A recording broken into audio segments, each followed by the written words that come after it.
warahmatullahi wabarakatuh. Om Swastiastu, Salam Nama Budaya, Salam Sejahtera untuk kita semua. Pada video ini, saya Igede Krisna Wahyu Wijaya selaku insan adiaksa muda akan mengulik terkait isu yang sangat menarik dalam penegakan hukum di negara kita, Indonesia. Isu strategis tersebut berjudul Miskinkan Koruptor, Cara Efektif Berikan Efek Jerah.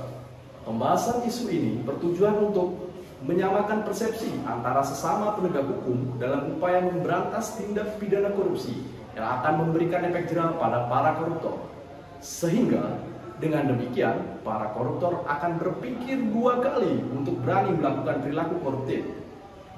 Dalam penanganan dan pemberantasan korupsi, kawan-kawan aparat penegak hukum, utamanya yang berasal dari Korps Adiaksa, harus menjiwai moto Be a Smart Prosecutor dengan mengedepankan prinsip Follow the money, follow the asset, yang menitik beratkan pada pengembalian dan pemulihan kerugian keuangan negara dengan cara merampas harta kekayaan serta aset para koruptor. Berkaitan dengan isu tersebut, maka muncul pertanyaan, mengapa para koruptor seakan tidak jera setelah melakukan korupsi, padahal sudah diganjar dengan pidana penjara? Hal ini dikarenakan hukuman yang dijatuhkan pada para koruptor atau para pelaku korupsi seringkali mencederai rasa keadilan dalam masyarakat, di mana pidana penjara yang dijatuhkan kepada para koruptor bahkan tidak jauh berbeda dengan pelaku tindak pidana pencurian atau tindak pidana umum lainnya. Hal ini tentu dirasa sangat tidak adil dan menimbulkan suara sumbang di tengah masyarakat terkait penegakan hukum dalam upaya pemberantasan korupsi.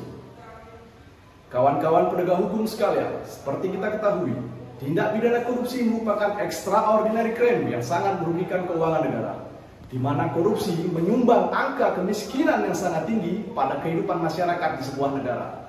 Selain itu, tingginya tingkat korupsi di suatu negara akan berdampak pula pada menurunnya kepercayaan masyarakat terhadap hukum dan supremasi hukum itu sendiri. Fakta menunjukkan, pada beberapa contoh kasus tindak pidana korupsi seperti kasus Gayus Tambunan, Setia Novanto, dan masih banyak koruptor-koruptor lainnya, mereka masih bebas melenggang keluar masuk lembaga permasyarakatan atau yang lebih sering kita kenal dengan sebutan lapas atau LP. Padahal masa pemidanaan para koruptor itu sendiri belumlah selesai. Perlakuan istimewa tersebut mereka peroleh dengan cara menyuap sipir atau petugas penjaga penjara atau lapas. Lalu, dari mana asal uang yang mereka gunakan sehingga memperoleh perlakuan istimewa tersebut?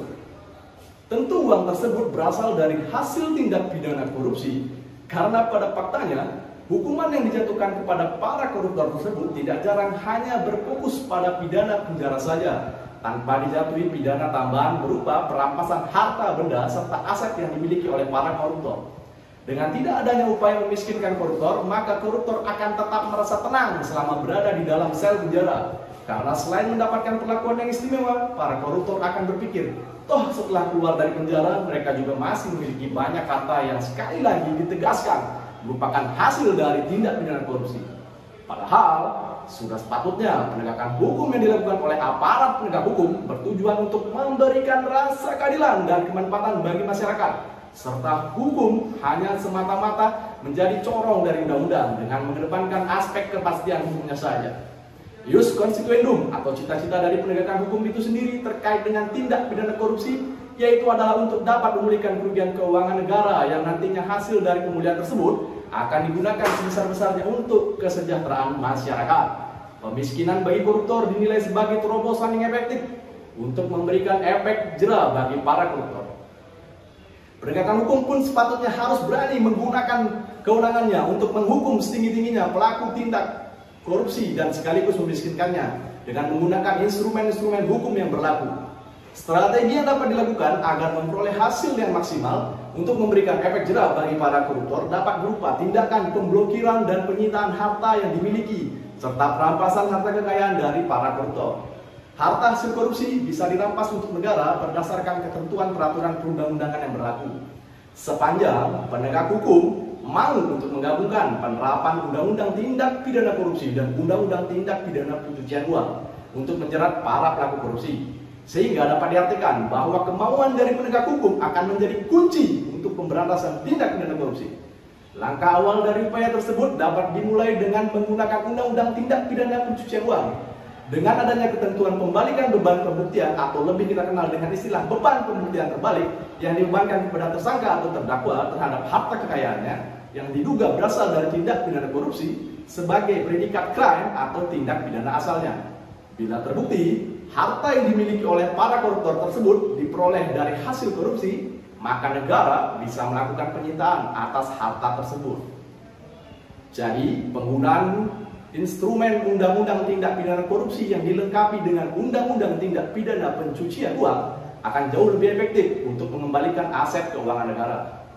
Simpelnya, jika harta-harta yang diduga berasal dari hasil tindak pidana korupsi dan tidak bisa dibuktikan cara perolehannya oleh pelaku korupsi itu sendiri, maka harta tersebut harus dirampas untuk negara.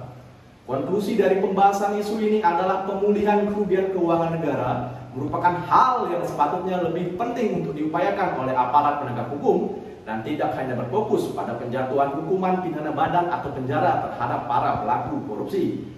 Kawan-kawan penegak hukum sekalian, di penghujung pembahasan isu ini saya ingin menyampaikan bahwa di pundak pemimpin serta aparat penegak hukum yang bebas dari perilaku korupsi, maka disitulah terdapat masa depan yang cerah untuk negeri.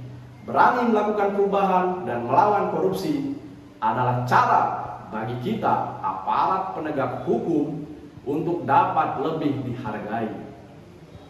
Demikian pembahasan isu yang telah saya tuangkan di dalam video ini. Semoga bermanfaat dan memberikan inspirasi khususnya bagi aparat penegak hukum serta bagi masyarakat secara luas. Wabillahi taufiq wal hidayah. Wassalamualaikum warahmatullahi wabarakatuh. Om Santi Santi Santi Om.